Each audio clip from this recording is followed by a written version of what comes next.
अस्सलामुअलैकुम, मैं हूँ वैस रज़ा और आप देख रहे हैं मनु सल्वा फूड। आज हम आपसे शेयर करेंगे कलेजी की रेसिपी।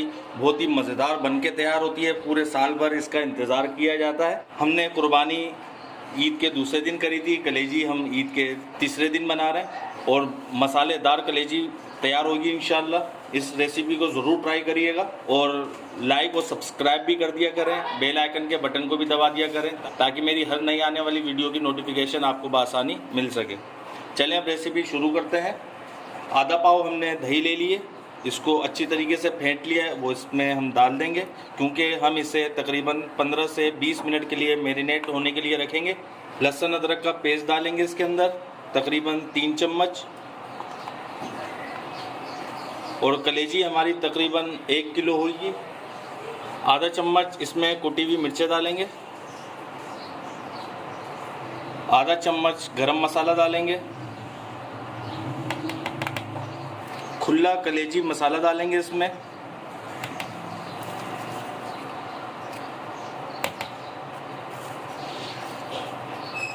ढाई चम्मच टिक्का मसाला इसके अंदर हम डालेंगे, 2 चम्मच। इंशाल्लाह बहुत ही मज़ेदार स्पाइसी बन के तैयार होगी और नरम और मुलायम।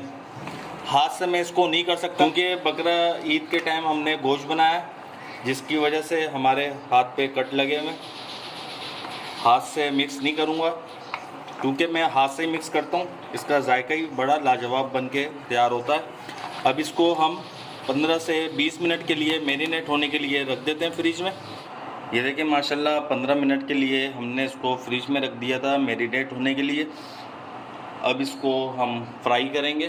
कढ़ाई हमने चूल्हे पे रख दी है, इसके अंदर हम डालेंगे ऑयल। बिस्मिल्लाहिर्रहमानिर्रहीम।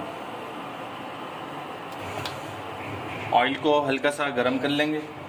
एक बड़ी साइज़ की प्याज ब्राउन डाल देंगे इसमें।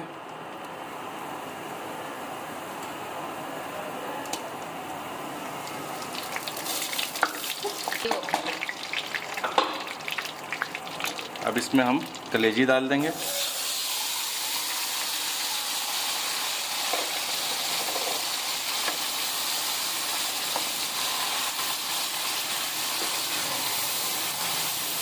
तेज़ आंच में इसकी तकरीबन 1 से 2 मिनट के लिए भुनाई करेंगे। ज़्यादा देर के लिए हमने इसको नहीं भूनना है। अगर ज़्यादा देर इसको हम भुनेंगे तो ये हमारी कलेजी अकड़ जाएगी, फिर हमारी कलेजी सख्त तैयार होगी अगर ज़्यादा भुनेंगे तो। आपने देखा होगा मसाला बनाते हुए हमने इसके अंदर नमक का इस्तेमाल नहीं किया और आप भी नहीं करिएगा। अगर आप इसमें नमक डालेंगे तो भी हमारी कलेजी जो है वो सख्त तैयार होगी। और तेज़ आंच करके इसको सिर्फ भुनना है 2 से 3 मिनट के लिए। ये देखिए माशाल्लाह इसके अंदर बॉयल आने लग गया है और दही ने अपना पानी छोड़ दिया है। अब इसे हम ढक कर रख देते हैं। अब इसे हम धीमी आंच में 20 मिनट के लिए ढक के रख देंगे और आंच इसकी बिल्कुल स्लो कर देंगे। जितनी हल्की आंच होगी उतनी नरम और मुलायम हमारी कलेजी बन के तैयार होगी। ये देखिए माशाल्लाह 20 मिनट हो चुके हैं और हमारी कलेजी बनके तैयार हो चुकी है। अब इसकी आंच थोड़ी तेज़ करेंगे और इसका थोड़ा सा पानी खुशक करेंगे। ये देखिए माशाल्लाह ये भुन चुका है और पानी इसका खुशक हो चुका है। सारी ग्रेवी है हमारे पास अभी इस वक्त। अब इसकी आंच बिल्कुल स्लो कर देंगे ताकि इसके ऊपर ऑयल की तरी आ जाए। आंच हमने इसकी बिल्कुल स्लो कर दी है। अब इसको हम ढक देते हैं, फिर इसके बाद हम इसे डिश आउट कर लेंगे, ऊपर तरी आ जाएगी। ये देखें माशाल्लाह हमने इसे डिश आउट कर लिया है। बिल्कुल हल्की आंच पे हमने इसको 1 मिनट के लिए रख दिया था। अब इसके ऊपर हम गार्निशिंग के लिए थोड़ा सा हरा धनिया डालेंगे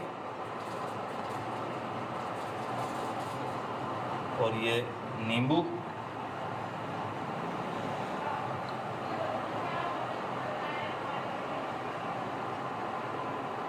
ये देखिए माशाल्लाह हमारी कलेजी बनके तैयार हो चुकी है। अगर आपको हमारी ये रेसिपी पसंद आई हो तो इसे लाइक करिए, सब्सक्राइब करिए और शेयर करिए। दुआओं में याद रखिएगा। मुझे दीजिए इजाज़त। अल्लाह हाफिज़।